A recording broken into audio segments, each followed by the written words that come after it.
A blessed day, everyone! Today, let us all be reminded of Psalm 31, verse 2. Turn your ear to me, come quickly to my rescue.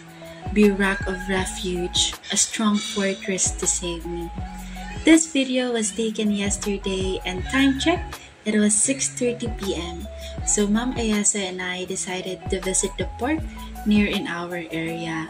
At maraming tao ang naglalaro at nag-e-exercise during the time. Hindi nga lang namin sinama sa video kasi nga may mga bata. Sobrang ganda ng park nila dito. Actually, I'm not sure kung park ba ang tawag sa ganitong area. Meron sila ditong fitness area for adult at playground para sa mga bata. Nakakahangang tingnan how they maintain the beauty of the nature sa gitna ng nagtataasang building. I'm so amazed how SQ make every corner of their country functional.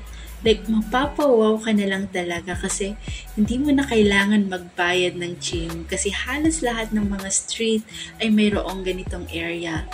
Free talaga ang maging physically fit dito.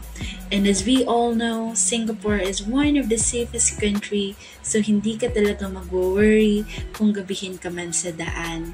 So ayan nga, we are just enjoying yung mga nakikita namin sa paligid.